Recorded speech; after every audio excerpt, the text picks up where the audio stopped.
Hey there. Are you into creating your reality? I just did a previous video, so I feel like I'm going to go ahead and talk about this.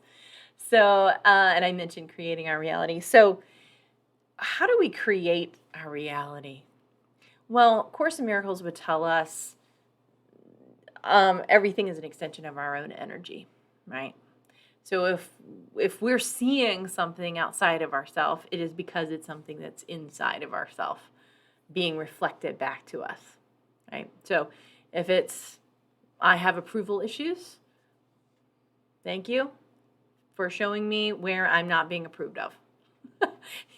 People will come into my experience, they'll show me that place that feels unloved and unlovable, and then I'll have to deal with it. It's not them, it has nothing to do with them, zero to do. This will end all conflicts ever, as if we all took radical responsibility and then said, I am actually the problem here. I can tell that when I'm not feeling picked by you, right? I feel like you don't approve of me and you don't love me. Well, that takes complete responsibility onto myself, doesn't it? It doesn't make them wrong for having their choice. They're allowed to have any choice that they want, and so are you. This is the one thing I think a lot of people forget, is that we get to have our choices. And our choices, by the way, create our reality. Because what we do and choose on a day-to-day basis, whether they're micro choices or macro choices, our reality comes together as a result of those things. But if we feel like we do not have choice, we do not get preference, that we are not allowed to have what we want to have, we're going to keep getting what? That. We're going to keep getting more of the I don't get choice, I don't have preference, I'm not allowed to have what I want to have. And usually that's a result of something that happened as children. I would say Gen Xers can really relate to this. That was a no, you can't have it, and please stop bothering me, or you will never get anything again. Or whatever it might be. It's kind of that situation where we're like, as kids, it's like we got what we were told we could have. So as adults, the natural result of that is going, oh, well, whatever you want. And if there's any trauma, PTSD, CPTSD, if there's anything else like that going on in your consciousness, not having preference is a symptom of that trauma. So it's like, ooh, how do I create my reality when I've never had preference? How do I create my reality when I've never felt like I was just allowed to have a choice? Every choice that I've made as an adult has led me down one path or another path. But there's one thing that is certain. I may not have preference at times. I may bow to the dynamic of the relationship or whatever, because it seems like I don't care. And most of the time, I'm pretty good with most anything. But I do have preference, and I do want things the way that I want things. I do. But here's one thing for me, is that once I realized that I could make my own money and I could have my own home, every single choice that I have ever made has been my own. When I got married, it was a joint choice, right? So it was we made choices together, and that was really good for us.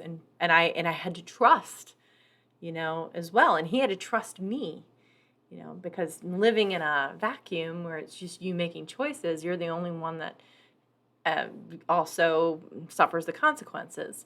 When you have two people, there's a lot more involved. They can be. So then you are co-creating your experience. Well, if you have a hard time trusting your partner, or they aren't trusting you, then co-creating your experience can become very difficult. So you're creating your reality, but guess what? You also created that relationship that's pulled in this new concept or new idea of trust. So, creating our reality. If we got to do this, if we got to create a reality from a clean slate, what would we do? What would you do? Money, no object. Anything's possible. And you can just daydream for a moment on it. What would you do? Would you be an astronaut? Would you be a ballerina? Because that's really the clean slate that I'm talking. When you were kids, it is sky's the limit. When I was a kid, I wanted to be a teacher because I would line all my stuffed animals up in a row and I would teach them on my little chalkboard in my little play area, and I would teach them everything. Guys, I think you are my stuffed animals now. But I loved it. It was joyful. It was free. So consider that for a moment. When you were a kid, what did you want to do? And it doesn't have to be a job or a career. How did you want to feel? How did you want to experience your life? What felt easy for you? Just as you think about it, consider it. You're in a point of creation in that. When you feel free, you feel whole, you feel complete, you feel peaceful, you're creating from that place. Now, that doesn't mean that you create an opportunity to be a ballerina, but rather the feeling that you had about that hopefulness, that lightness, that joy, the delicate movements, all of those things, the feeling of that can echo into every single part of your experience in various ways. It doesn't have to be okay, I'm going to have a hard, clean break on every single thing I don't like.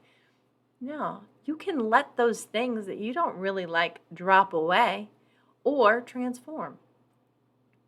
That can happen.